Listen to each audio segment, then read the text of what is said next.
Whoa, well, listen to this. It's one of the rare pre-episode preludes, intros, if you will, to warn you that this episode is recorded in a car better than normally because we are using the lapel mics, but there was a weird, loud squelch that had to be edited out. And after that squelch, for a couple of minutes, it made the audio unlistenable. So there's going to be a jump where we suddenly are in the middle of talking about Deadpool Wolverine, which we were on the way to see, so we had not seen it yet. So it missed all of that. And it's a little bit shorter than normal, and I tried to bulk it up a little bit by recording with Lizzie Challenger today at the store. But as soon as I decided to do that and told her, when we have a slow point, we will record and talk about the books you've been reading lately and, just give people a glimpse into your buying habits, the store is never slow or empty again, which is a good problem to have, but that means we didn't have any time to record extra content for this podcast.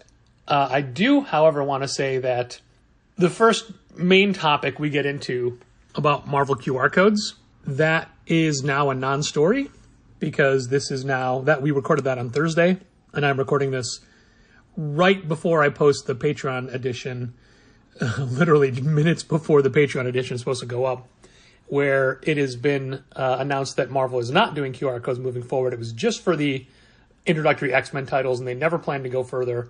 So it was, as suspected, a blown out of proportion story that doesn't exist. However, at this point in the podcast, you haven't gotten to how much we talk about it. So be prepared for that. And on that note, let's get to it. In the Midwest, the best is there waiting. So come and join the conversation. Heisler approved, fan and artist and creator too. This is how the challengers do. What? Keep the conversation moving along. Keep reading comics, keep your local store strong. If it's hard, then it's a job for the challengers. What? Comics and conversation, y'all. From Challengers Comics and Conversation in Chicago, this is Contest of Challengers, a comics industry business podcast with Patrick Brower. Patrick Brower. Patrick Brower. Patrick Brower. Patrick Brower. Patrick Brower. Patrick Brower and W. Dal Bush. W. Dal Bush. Dal Bush. Del Bush. Dal. Del. W. Dal Bush. Well, we're trying something a little bit different this time. This is an interesting week in the world with scheduling for personal commitments, for wrestling pay-per-views, and this is with neither of us even being at San Diego. That's true. Yeah, to be clear, neither of us are out of the state at all. This is all in Illinois. And in a car. Yeah. Now, in the past, we've done some in-the-car recordings that haven't really been the best quality. But now, oh, look, that mosquito is still fucking there. Mm-hmm. But now that we are individually mic'd, we're hoping that it's not going through any of the audio systems in the car, and it's going to come out better. Yeah, to be clear, the only thing that we're saying is going to be an improvement over previous podcasts in the car is the audio quality. The content probably still going to be very distracted. Sure. What? Like Patrick opening the car window to try and get a mosquito out of the car. This is a big mosquito, but I think I got it. Is there anything you wish that we could have been selling as a result of this movie being in existence? Not really. We had on the front table Deadpool Volume 1 by Alyssa Wong because that is the Challengers Book Club book for the month. And that's been selling pretty consistently, more or less to people that are not planning on, to my knowledge, going to the book club. It's just people who saw a Deadpool book and went, I'll read this. There's a real excitement for the Deadpool Wolverine movie generally, which is different than the MCU stuff was in 2023, where people mostly seem to not care. It was a ridiculous little passage we just went through. But this Deadpool Wolverine movie, people seem pretty jazzed about. And the problem, as always with MCU stuff, is it's never based on a book. It's based on characters. And so it's like, well, there's good Deadpool books I can recommend, but nothing that's explicitly going to be this movie in the way that you might recommend the Scott Pilgrim graphic novels for people who like the Scott Pilgrim movie and cartoon, where it's like, this is, any Deadpool book you pick is not going to be that. Like, you can pick the Deadpool Wolverine collection, which Marvel was kind enough to reissue, but that's just general Deadpool Wolverine team-ups. It's not the scope of or intent of the upcoming movie. So yeah, I mean, Deadpool Wolverine we probably could have put more of on the front table, but again, we had a Deadpool book and it sold, so I guess I'm happy with the result. I don't know. With one of the long-standing casting rumors for this movie, and without trying to say what it is, because we have no idea if this is even a thing. Well, I mean, we can mention it because it's been such a topic of conversation in the fan community. But I don't want to put it in months. anybody's head just in case they haven't heard it. I mean, okay. Do you wish there was a book featuring that character that we could have... No. Yeah. Because again, it's such a... Okay, but if that person is in the movie, and it gets people coming in, we have nothing for them. Yeah, but... Like, we have a poster you ordered a bunch of. Yeah, accidentally, yeah. So, I mean, I'm just going to say it. I'm going to say it because, again, it's been out there. So many people are rumoring that Taylor Swift is going to be playing Dazzler in the movie. Even if she is, it's like a cameo. Like, if anyone comes out of that like, oh my god, Taylor Swift played Dazzler, are those people going to plunk down like $35 for a Dazzler Epic collection that has nothing to do with that character? Like, as far as the portrayal in the movie, probably. Like, I guess, maybe. Like, Taylor Swift fans are pretty insane. So, yeah, they'll probably want it, but I don't know. Like, I would be very reluctant to do that. I remember during Endgame's release, when that was so successful and so beloved, and people were looking for so much, like, weird content, because, again, Endgame wasn't based on any one particular story. So, like, we tried to move the Thor Epic collection where Cap picks up Thor's hammer. Yeah. Which I remember fondly. It's a great panel of the Captain picking up the hammer and swinging it around, fighting off Set's goons on the floating Avengers Island. But most people don't want to pay $40 for like a story that it's completely unrelated to that movie. That the movie used some of the iconography of and nothing else. It's a completely different context for what's happening. I don't know, man. And the wrong costume. Yeah, and a whole different universe, and they're fighting a different guy. So yeah, that's always the problem with any of the what book do you recommend for MCU fans is like you're just trying to recommend good books they might like, not necessarily something that is the thing they're watching. Like the WandaVision TV show, you can recommend the Tom King Vision book. It's great. It's not really what the show is, kind of 100%. Yeah. But there's a part of its DNA is Tom King's and Gabe Walta's Vision series. So there you go, I guess. I'm long past the point of trying to game out what Marvel thing is going to tie into an MCU project, because honestly, very few people care, and the ones that do care, you're just trying to figure out what exists that they're going to enjoy, not necessarily what is the project that they are going to watch. Because, like you said before, we don't know. Right. I mean, there's stuff you can glean from a trailer, from fan discussion, but it's not until after the movie comes out that you go, oh, I wish we had this graphic novel to sell, because everyone's going to come out of the movie theater wanting to know more about this character. But they didn't tell us that character was in the movie, or how relevant they'd be, or how they'd be portrayed. I already had people asking about a deeper cut Deadpool character, because that character shows up in one of the recent trailers. And it's like, there's nothing. There is nothing for that character. That character hasn't made an appearance in like over a decade. Is it Dogpool? Because it's not Dogpool. People like Dogpool. And when that character was appearing, they were not a major part of anything. They were like in a team book. Like, I get that you're curious about it, but you're better off just reading the Wikipedia entry. That's as much content as you're ever going to get. Yeah, I don't remember anybody after Deadpool 2 coming in and asking about Rob Delaney's Peter character, you know? Right? Or anyone that was on X-Force. I mean, how many Negasonic Teenage Warhead comics did we sell when Deadpool 1 came out, you know? Right. She's a fun character, but that character, that name existed in the comics, and they made up the rest of it for that movie. There is no comic that has that character that appears like that. It just isn't. Well, we don't normally do movie reviews, but since we're recording this before we see it, we obviously won't be doing one. That's true. So if people want to know our thoughts, we'll have them in the store. Yeah, exactly. And I'm sure this is how it's going to go. Ask me if I saw the movie. Patrick, did you see Deadpool Wolverine? Yeah, it's real fun. What did you think? There you go. Yeah, people generally, when they're bringing it up in the store, don't really care about our opinion because, I mean, we're just two guys who work in a comic shop. Yeah. We're not movie reviewers. That's not our job. They just want a chance to talk about what they thought about the movie, so you just give them that chance. But as people that work in a comic shop, segue alert. Hey. And again, I'm still pushing back on your San Diego stuff for a minute. Totally fine. There is a news item going around that has been reported on several less reputable fandom news sites. Cool. That's always a good start. So it's not anything that I would call official, but retailers are reacting as if it is. Oh, okay. That And sounds like retailers as well. It is specifically related to the Marvel QR code last pages and the first 3 X-Men books. Okay. How that is going to be a regular thing moving forward for every issue. For all of the X-Men books or Marvel comics? Well, the articles say Marvel comics, but I think people misinterpret it to just being the X books. Okay. And while we get our books early enough that we read them before those codes are activated, Yeah. I had just assumed they were more like the classic Jeff Johns looking ahead to story arcs or what have you. No.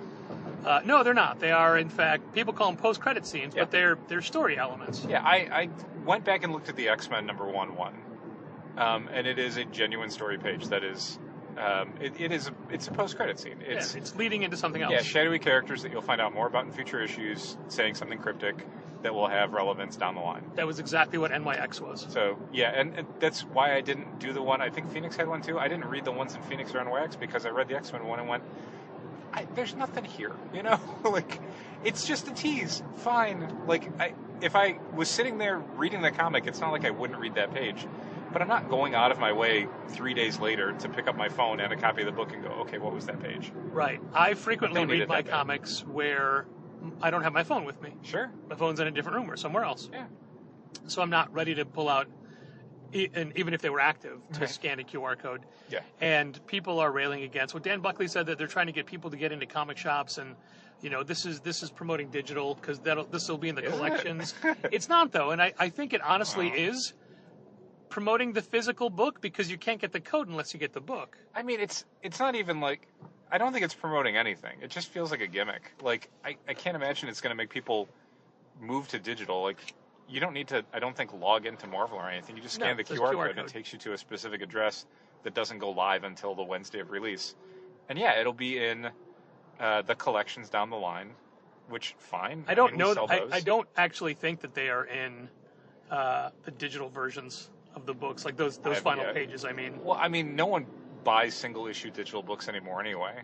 And it was Marvel suggested- doesn't prioritize that. They'd much rather you subscribe to Marvel Unlimited, which won't have those issues until 3 months from now, so who knows? and also that they don't get any sales data for those, so they really have no idea what accurately works on Marvel Unlimited. Well, I mean, Marvel Unlimited, Marvel knows what you're reading. Absolutely. There's tons of data. What you read, how quickly you read it, how much of it you read. So,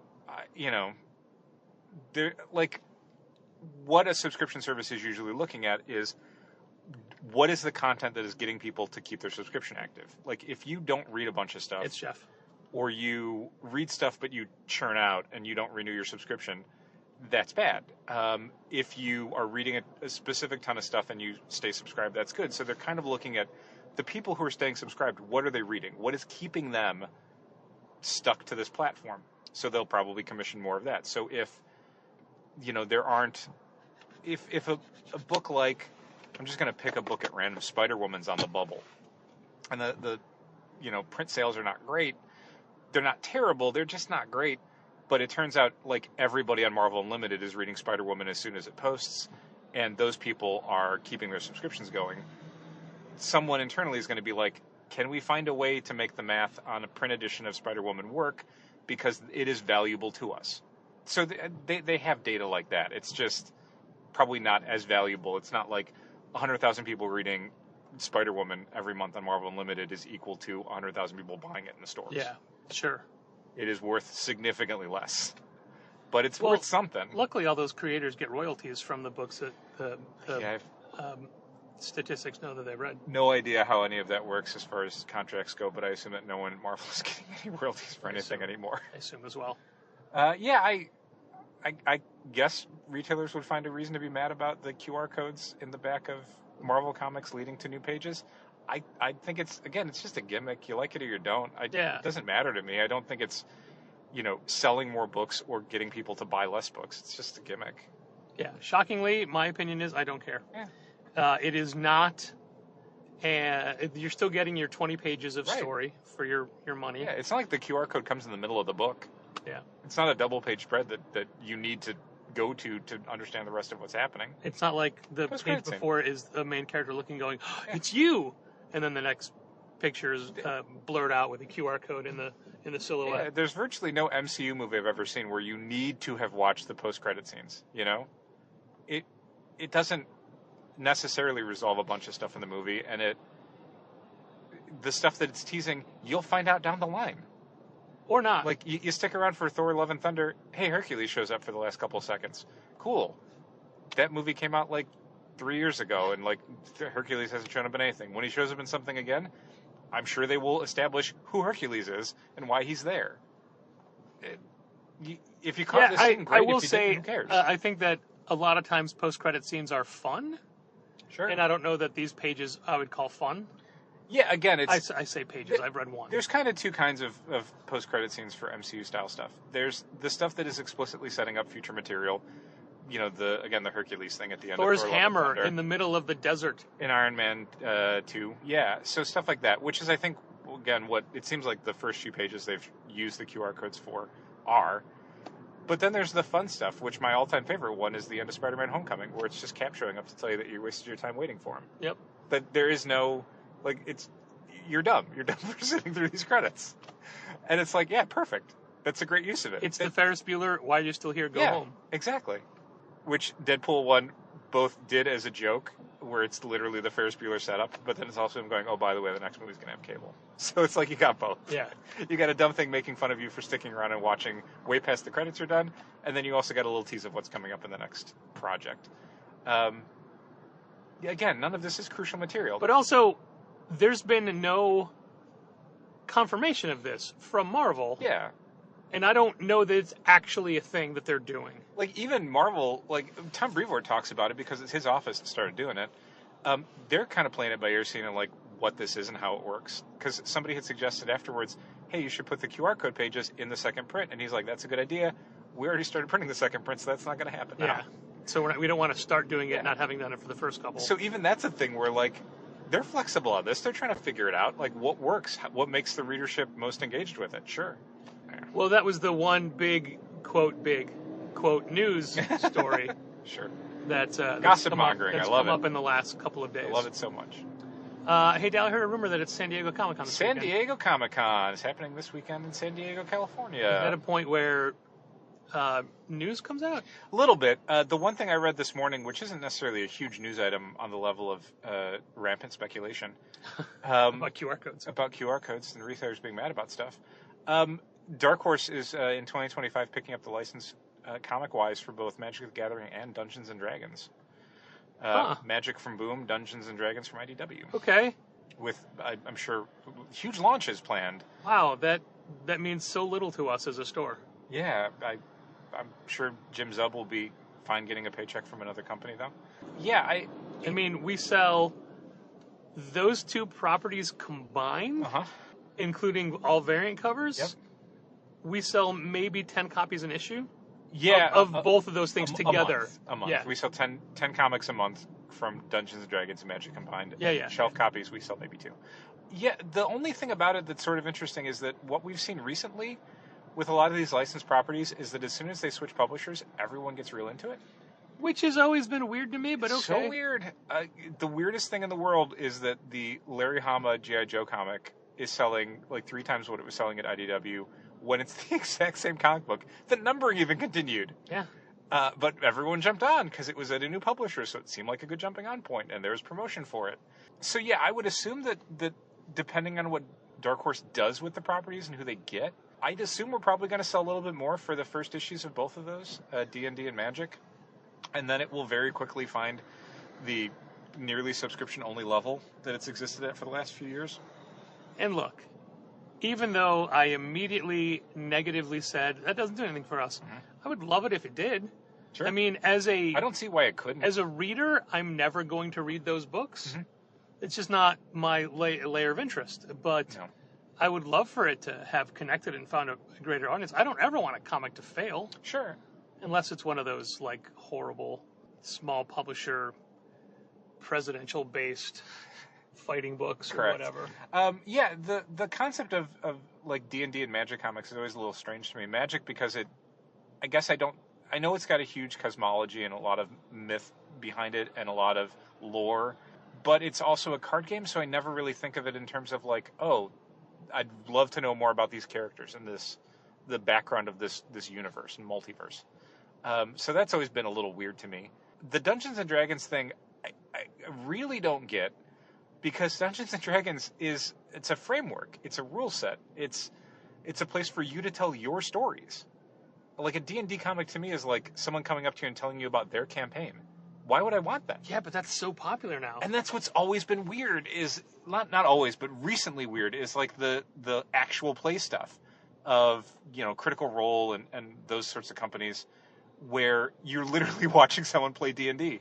And that, in my brain, occupies the same space as watching people play video games, which is also a huge moneymaker, and how tons, like an entire generation, that's normalized for them. That's exactly what you do. You watch people play video games more than you play video games. So, yeah, I guess a D&D comic, there's no reason it can't be a huge seller. Sure. Tons of people play D&D. We sell D&D. There's a new edition coming out over the next few months, depending on where you're getting it and how you're getting it. Can we technically say new edition or just new version? I don't want to get into the weeds on that one. I'm going to say it's a new. I'm going to say it's a new edition because it's. That's funny because you enough. downplayed it so much yesterday. Yeah, well, I'm downplaying it to somebody who has such a D&D fan. Yeah. You know what I mean? Like, I think, not to get off topic, but I think the new D&D edition is going to be a huge seller for us to new fans. Yeah. Like, the whole point of it is to onboard people in a smoother way to the Dungeons and Dragons role-playing game tabletop experience.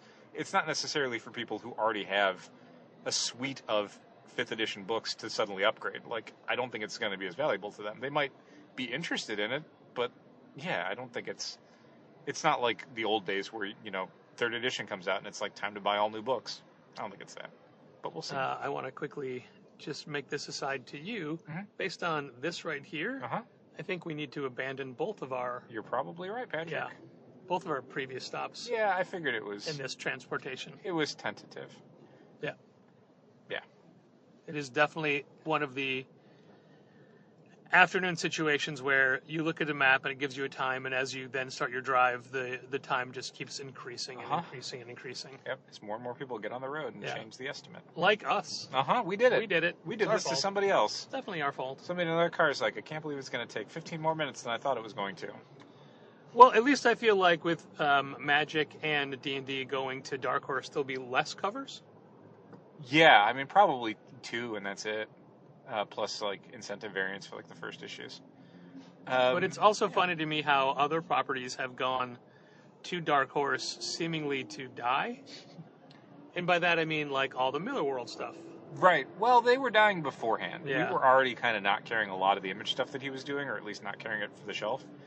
And we did a bunch of copies of the new Nemesis book because it was returnable, I believe. No one cares. The artist no one's ever heard of, and I flipped through the first issue and found it as mediocre as most of the Miller stuff I've read over the last few years. And Week After Next is the next Prodigy. Yeah, which, again, no one cares. Yeah. There's, I think, another nightclub that's coming out. Nobody cares. I even had to look at Prodigy and be like, wait, oh, no, I did read one of these. Right. One whole miniseries. Yeah, and also... But I can't remember if there's been 2 and this is 3, or this is just 2. the third one. Okay, I thought so too. One of the things that's changed pretty dramatically for the Miller World books is that... The A-list artists are gone. Yeah, there was a period where it was like, you were reading them because it's like, oh man, it's Steve McNiven, it's Levé Coipel, it's Pepe Larraz, it's Raphael Albuquerque, it's, John Cassaday, it's tons and tons of creators, and oh my god, it's the biggest names. Greg Capullo. It seems like all that Netflix money is gone. So what you're getting is like, I don't know who this is. This guy's not great. you're not necessarily like wooed in by the big name artists, and then you're sitting through the Miller story. So that's why I think you're seeing so much less interest than you saw before. Because we're recording while we're driving in traffic. This is a very different experience than when we're not recording in the car. Because you're not screaming at everybody? Because I'm not screaming at everybody. It's so hard. It is. You're It really almost is. literally biting your tongue to keep from yelling at every I'm a other very motorist. vocal driver when people do things that I don't think are polite. Like driving on a motorcycle through construction zones? Yes. That's exactly what... You know that. You know that. You could tell I as got it was two happening. eyeballs. I'm facing the same direction. I got it. Oh, my goodness. Yeah, I mean, it's interesting that Dark Horse has that kind of money to pick up these properties. Yeah, especially because it's Hasbro really is spreading around a lot of its licenses. Like that car could completely fit under us. Yeah, right. Maybe. So low to the ground. Image Skybound has Transformers and G.I. Joe and potentially other Hasbro toy properties. We don't really know for sure. Magic and Dungeons and Dragons are now landing at Dark Horse. IDW, I believe, still has like My Little Pony, maybe some other kids stuff. I don't really remember. So they're not really the company that's like all in with any one particular publisher. Things just land different places depending on what pitches I guess they're hearing. Dark Horse is an interesting place though because there's a bunch of stuff they have licenses for that you would assume would be big sellers, and they're absolutely not. The Witcher comics we don't really do anything with. Cyberpunk 2077 is like 2 or 3 off the rack. I mentioned Critical Role before. Those comic books do not sell anymore. It's weird. It's very weird that, again, a lot of the stuff that seems like it would have a huge, potential audience out there, new to comics, either doesn't care or is not getting them at comic shops. So we'll see what happens with D&D and Magic next year. It's summer 2025 is what they'd said, I think, today. You know what they need to do? And let's say in the back of each adventure in a hardcover D&D module. Okay. Have a QR code. I'm sure they already do, just going to different places. Sure. We don't really talk about it because it doesn't really affect our business, but there's been a lot of discussion about the ways that Wizards of the Coast and Hasbro are treating the new Dungeons and Dragons edition like a video game launch, where there's multiple different versions and packages and things unlock at different times depending on what you buy, and they're really trying to move people into their digital tabletop setting. Yeah. And how Hasbro is really trying to figure out all the ways they can potentially monetize Dungeons and Dragons that they never did before.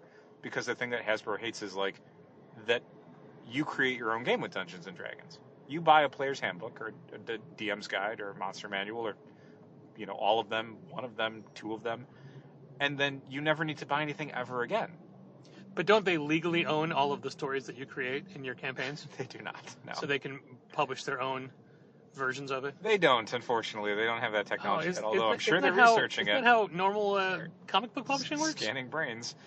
So a lot of what Hasbro is trying to figure out for the new edition is how do we get you into the digital tabletop where we can start doing microtransactions? We can sell you different monster tokens that you can use in your campaign. We can sell you different custom dice that you can roll, all that sort of stuff that they can't really do in the physical world because all of that is optional. If they get you into their digital tabletop, you're in a video game where they can just sell you all this stuff.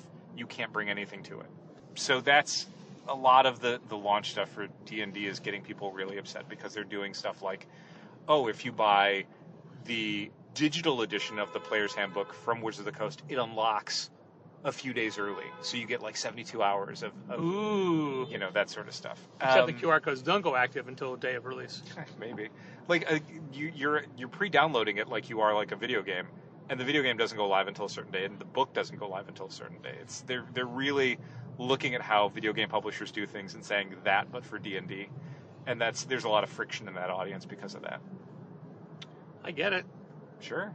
I don't think there's been much of any other announcements as far as the San Diego Comic-Con goes. We spoke in previous episodes about some of the, Scott Dunbier is going to be formally announcing his publishing company's Slate Act 4. Act 4. And there's going to be tons of, Marvel and DC stuff. We spoke at length about the Absolute DC All-In announcement and they'll have a panel in the next few days where they go into even more detail on that. But because they're going to be having panels this weekend, DC kind of jumped the gun on all the other publishers and released their catalog for October in advance. Marvel's catalog and IDW's catalog and I think previews, they're all coming the Wednesday after San Diego. But DC put theirs out the Wednesday before San Diego because they're going to be ruining all this stuff at San Diego. Sure. So they might as well put it in a catalog. And we knew some of the stuff when we recorded last week. Yeah.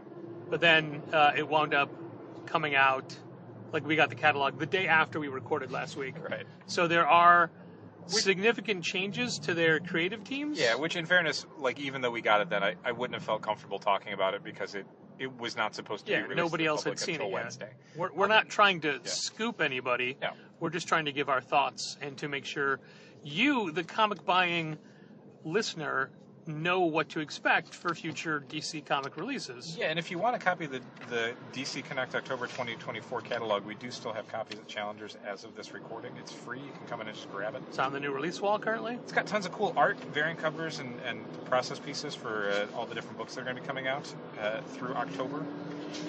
But the big thing is All In, which is the $4.99 64-page. Wow, $4.99 for 64 pages. It's pretty good. Special.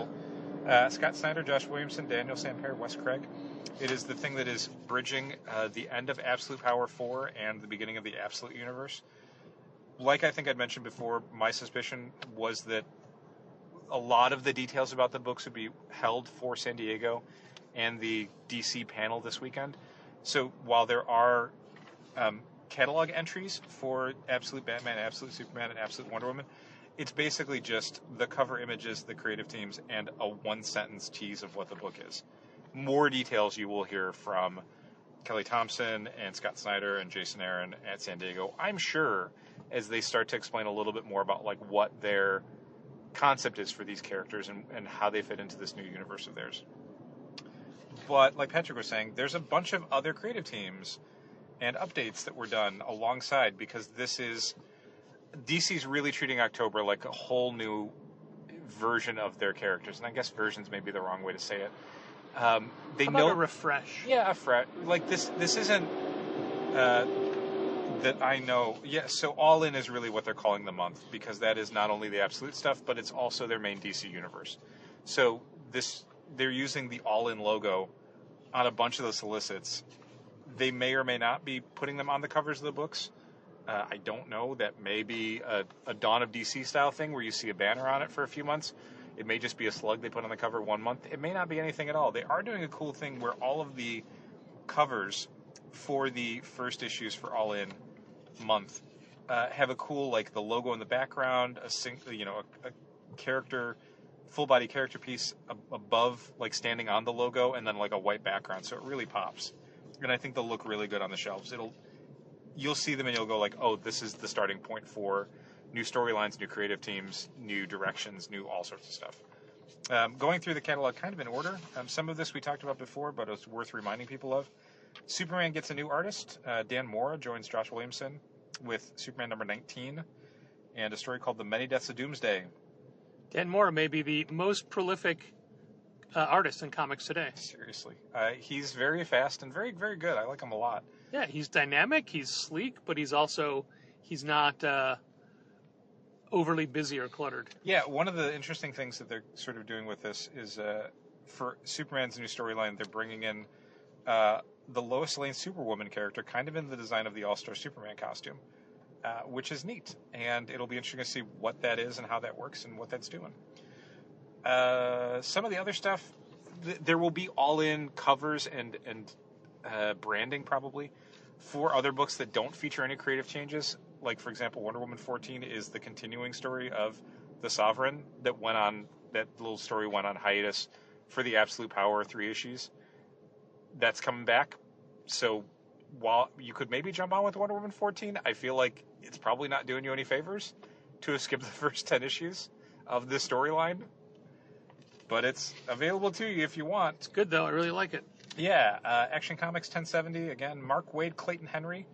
The Superman Superstars rotating creative teams continue with Mark Otamaki and Skylar Patridge doing the backups. But just for this month, because it's a weekly 4-issue story. Right. And I imagine in November. October we'll have somebody new. Or this is October. This is yeah, October. sorry. Yeah. So November we'll have Superman Superstars is the thing they've been doing for a while. We've already had Jason Aaron do an arc. We've had Josh Williamson do the House of Brainiac tie-ins. We've got Gail Simone and Eddie Barrows doing an arc right now. And then it'll be Mark Waid and Clayton Murray. Excuse me. And then again, it'll probably be somebody else in November. Eventually, I think they'll stop rotating and land on a permanent creative team, but nothing has been announced yet.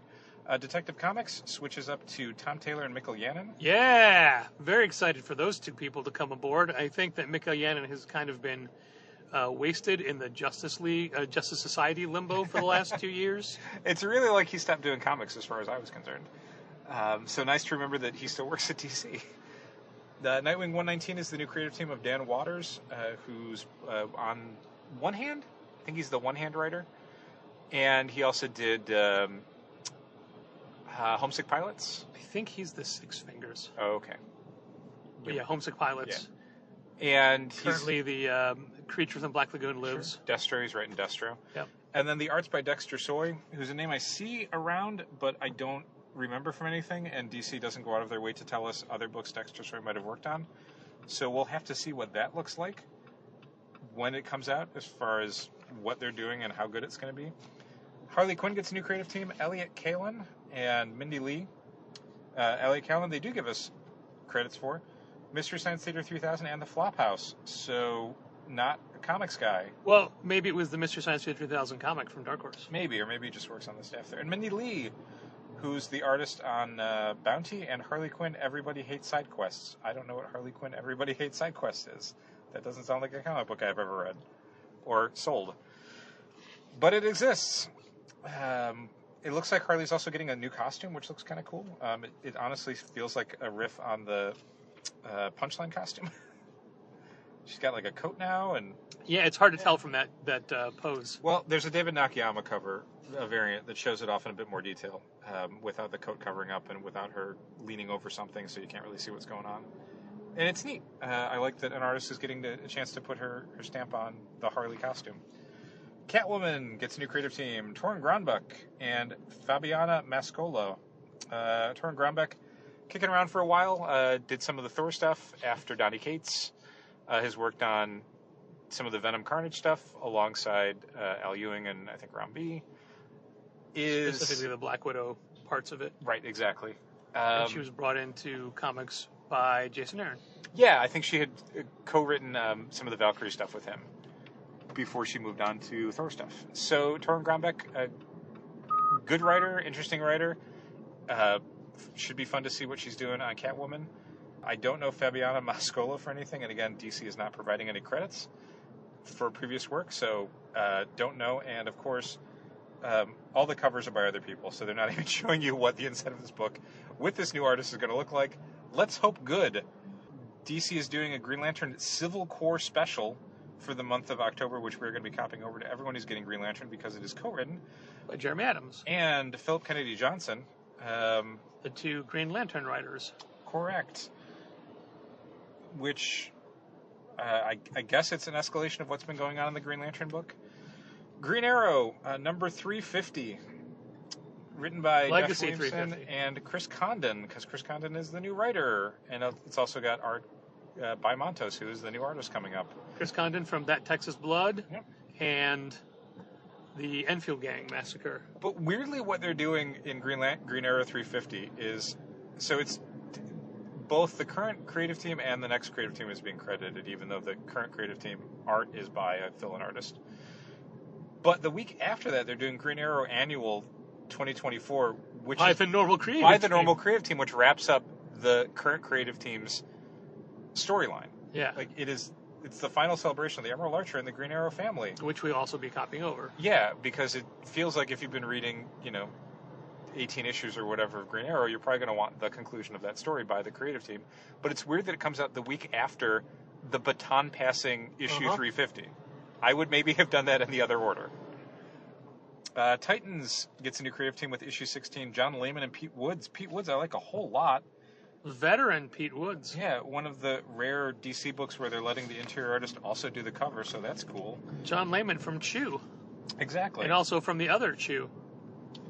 Yeah, and it doesn't look like they're making any huge changes to the cast of the book, although I guess maybe Roy's on the team again. I guess he wasn't on the team before. Yeah, Arsenal's not been part of the group. Yeah. Batman and Robin, issue 14, new creative team, Philip Kennedy Johnson and Javier Fernandez.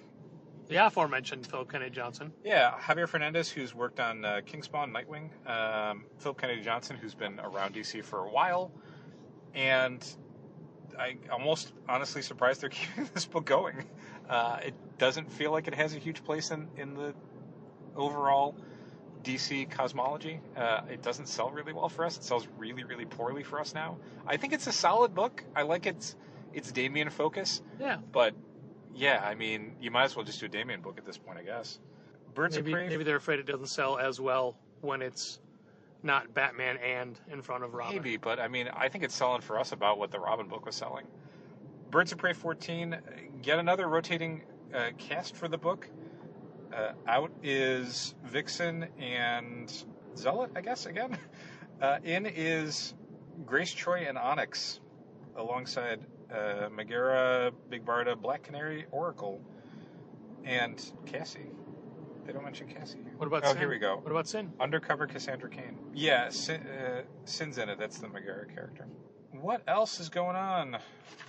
I think that's more or less it as far as like major creative team changes or shakeups. Again, a lot of stuff is going to have like a kind of jumping on point issue, even if nothing else is really changing in the book. I think DC smartly realizes that a lot of eyes are going to be on the company in October because of stuff like All In and Absolute Batman and Absolute Superman and Absolute Wonder Woman. They would like it if you read some of their other books as well. A lot of them are really good. Also, we would too. Yeah, especially Batman and Robin Year 1 by Mark Waid and Chris Samnee, which looks excellent. So good. These pages are so good. I'm going to say it's probably going to be it. There's a few other things that are coming out that month. DC Horror one-shots. A new Tangent book. A new Tangent bi-monthly 7-issue series. And then a more Black Label stuff. Do you think they should have, instead of that Green Lantern book, what is it called? Green Lantern Dark? Green Lantern Dark. What if they called it Something is Killing the Green Lanterns? Ooh, I love it. Huh? Since it's two creators from that universe. Sure. House of Something is Killing the Green Lanterns. So that's DC Connect October 2024. Yeah, we thought it was a good idea to make sure we can go over the stuff so people have an understanding that this is kind of a big deal as far as DC publishing goes. They're really trying to take steps to show the validity of their characters and their publishing line. And there's legitimately things that we're excited for it. And for the since Dawn of DC, it's been my personal opinion as a comic fan that they've really strengthened their core characters. Absolutely. And it's been a long time since I've been reading every major DC book: Superman, Batman, Wonder Woman, Green Lantern, Green Arrow. One of the things that's kind of amazing about this all-in initiative for DC in October is that they're not restarting any of their books, which is what makes it kind of hard to say, oh, it's a relaunch, it's a reboot, it's a refresh. Like, when they were doing Dawn of DC, they were restarting a bunch of books. Wonder Woman got a new number 1. Flash got a new number 1. Green Lantern got a new number 1. Nothing's getting a new number 1. All of the books are just getting new creative teams or slight tweaks. They're not restarting anything, which is very fun for me as a retailer because that's a common complaint is, you know, you get this boost with number 1, but I've got to repitch it to everybody. You know, I've got to either copy people over or, you know, figure out, is this a book worth people reading still? But this, it's like, if you're reading Green Arrow, just keep reading Green Arrow. It's still Green Arrow. Like, that's how it always was for like 30 years. There would just be a new creative team, and the story was still continuing. You didn't have to worry about, are they getting rid of the continuity? Are they getting rid of all the backstory? Are they changing the character's origin around? No, it's just a new writer and artist came on. Keep reading it. You don't have to quit. You don't have to figure out if you need to restart it or whatever. However, if you are excited about it, we are going to order up on all of these all-in issues. Hopefully DC does some sales initiatives that make it easy for us to do that. I'm not counting on it. Yeah, I wouldn't hold my breath either if I were you. But we are going to try and get behind this on the books that we're excited about and we think people are missing out on. Honestly, even some of the books that we're not. Like, I'll probably go up on a few books that I don't really care about because I think people are going to see those covers and they're going to be in the month of All In and think, oh, I want to try this out. I've always meant to check in on this character and see if this book was good. I've heard good things, so I'm going to start reading it. And hopefully that works so that we don't have to constantly restart every series with a new number one every year, which gets really confusing for people. And also, as always, every number one is a good time for other people to jump off. Yep. So you get this thing where you might get this boost for issue one, but so many of the people that were reading it before maybe have not kept reading it, and those numbers are disguised by the people just trying it out who will not stick with it. You're creating reasons for hooked-in fans to get unhooked. You don't want that. So, yeah, I hope this all-in thing works. I hope not renumbering stuff works. I hope fans embrace the idea of new creative teams on books they were already reading. Like, I hope all of this works. So what you're saying is, as a store for this initiative, you think that Challengers is all in? I wouldn't say all in.